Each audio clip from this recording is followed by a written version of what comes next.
Hi, today I'm going to show you how to use the National Center on Intensive Intervention's lesson plans for literacy to provide more intensive instruction for students in a virtual setting. You would first go to the intensiveintervention.org website, check out the intervention materials, and click on literacy. When you get to the main page, you'll notice at the top there is a comprehensive guide to help you use the literacy lesson plans that are available below. The lesson plans are designed to focus on the 5 big ideas of reading. And in this case, I'm going to demonstrate a single lesson under the phonemic and phonological awareness. I would have selected the intervention lesson plan based on the needs of my student. And in this case, I've identified that blending for single syllables is what the student needs to work on. So I can use the blending phonemes to make one-syllable words, and I'll find all the materials I need under the lesson plan. In this case, you'll see at the top, it tells me the objective, and I can make sure that aligns with the needs of my students. It also lists the suggested materials I would need. Because I'll be delivering this in a virtual setting, I'm not going to use manipulatives like blocks or magnetic letters, and instead I'm going to have my student use their fingers. I also see that it asks me for a timer in graph paper. I can use my iPhone or a regular timer. And the graph paper, you'll notice, is on page 4. So it's already in the lesson plan if needed. In this case, it tells me that the lesson is only about 5 minutes long and that I can do it either in an individual or a group setting. Now, the way this lesson plan is set up, you'll notice that there are some bolded sections. Those are the things that I'll say. And then there are things that are in italics, and those are the things that give me some information about what might happen in the lesson. In this case, what I've actually done is I've printed off the lesson for myself. And that way I have it sitting right in front of me as I'm working with my student in a virtual setting. I've also highlighted the bolded sections to make it easier for me to be able to implement the lesson. I'm about to show you what it looks like in a virtual setting with a student. Hi, Connor. How's it going? Good. Good. Today we're going to put sounds together to make a word. We call this blending because we blend the sounds into a word. I want you to listen. Wash. I'll blend these sounds into the word wash. Now let's blend the sounds in the word together. Okay, listen, fingers up. Wash. Okay, what's the word? Wash. Wash. Okay, good job. Now it's your turn to blend the sounds in the word together. Okay, do it. Wash. What's the word? Wash. Good. Wash is wash. Okay, here's another one. Okay, I'll blend these in a sound to make the word man. Okay. Now let's blend the sounds in the word together. So listen. Fingers up. Man.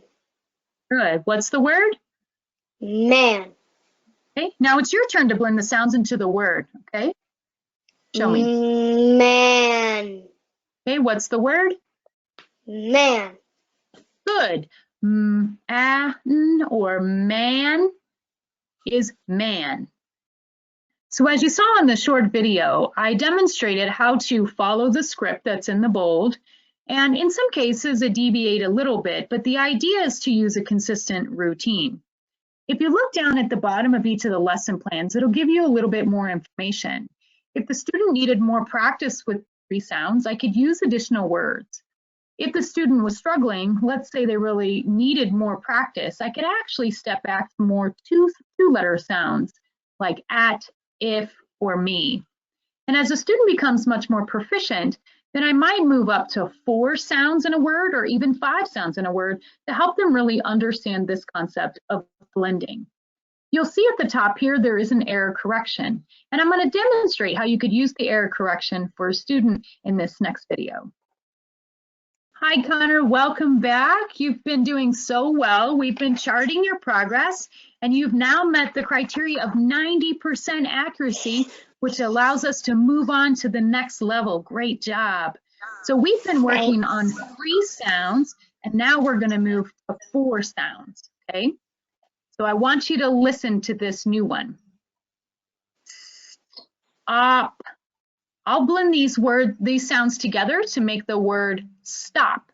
Now let's blend the sounds in a word together, okay? Put your fingers up. Stop. What word? Stop. Stop. Now it's your turn to blend the sounds in the word, okay? Are you ready? Mm-hmm. Do it on your own. Stop.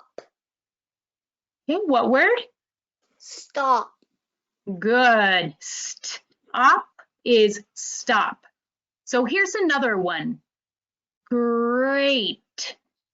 Okay, I want you to listen. Great. I'll blend these sounds in the word great. Now let's blend the sounds in the word together. Listen. Fingers up. Great. Okay, what word? Great. Okay, that's not quite right. I want you to listen. Great. Okay, so what word? Great. Great. That is correct. Great is great. Tell me what word? Great.